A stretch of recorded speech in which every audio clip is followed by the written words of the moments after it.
Hello and welcome to the Managing Uncertainty podcast. This is Bryan Strawser, Principal and Chief Executive at Bryghtpath.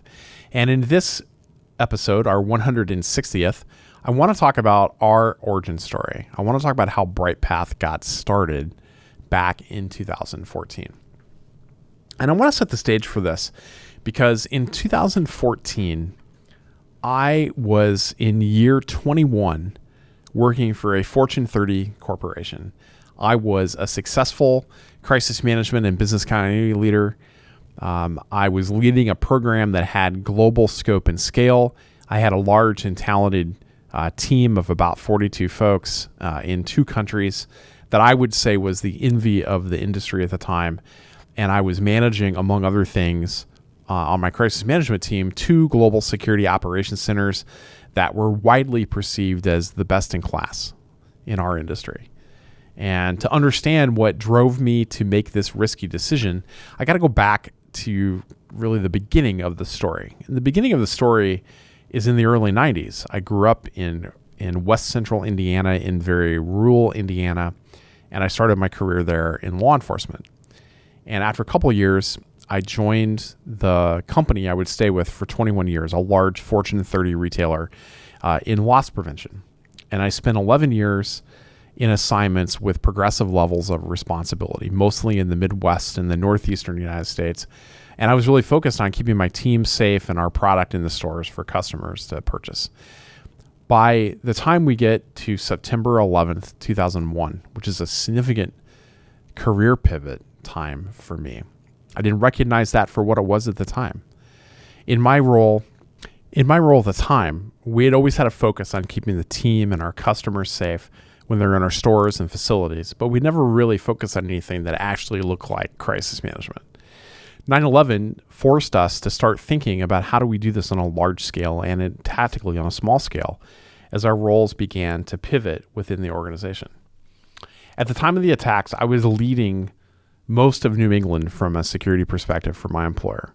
We had learned the following year in mid-2002 that the first post-9/11 political convention would be held in downtown Boston. This became the 2004 Democratic National Convention, or DNC. Planning for that event would consume a large portion of the next 2 years for my team and I, as large portions of the city of Boston and the surrounding communities had to be shut down due to the security concerns the week of the convention. And at the time, my employer didn't really have a crisis management team or any sort of a crisis program. And although we were strongly supported by friends at headquarters, the planning and the execution to protect my stores really fell on my team.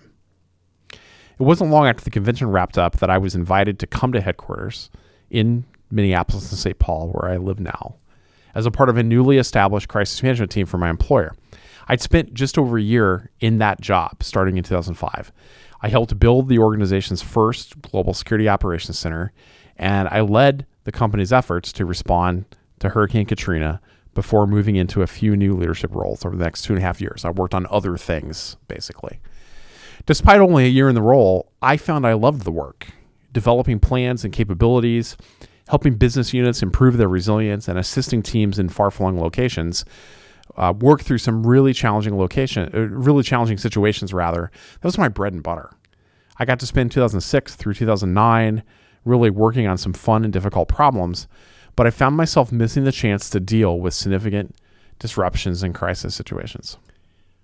In 2009, as the H1N1 pandemic began to impact the world, I was promoted back into crisis management. It was a new role to lead my employer's global crisis management team, and I was given the challenge to enhance our capabilities for crisis management and business continuity, intelligence, and security operations. And I set about that task with a pretty talented leadership team.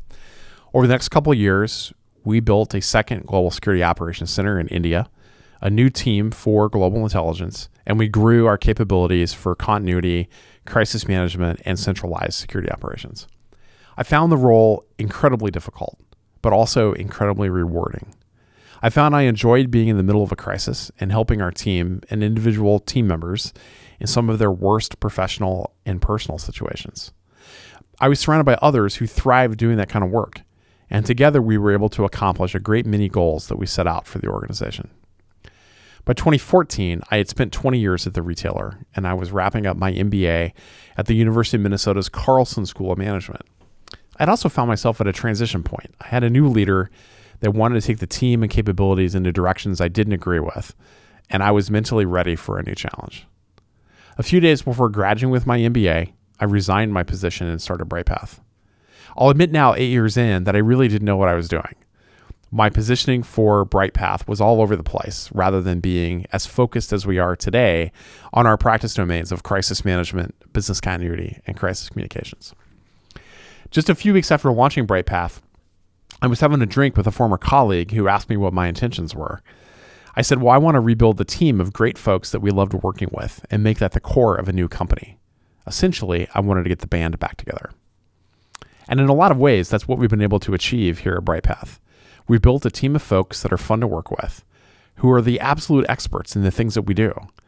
And we have a culture and a set of core values that we all enjoy being a part of at work. My goal in building Bryghtpath with the team we have today was to create an atmosphere where folks came to work happy and could work in an environment that was set up to allow them to achieve their very best work. I wanted to have a job that I looked forward to coming to work every day and working collaboratively with the team on challenging problems. And I think we've been able to achieve that here at Bryghtpath. A big part of what has helped made us successful was establishing a set of core values as a team that we all helped develop. Our core values really reflect the team that we have built and our aspirations for the kind of company that we're all a part of here at Bryghtpath.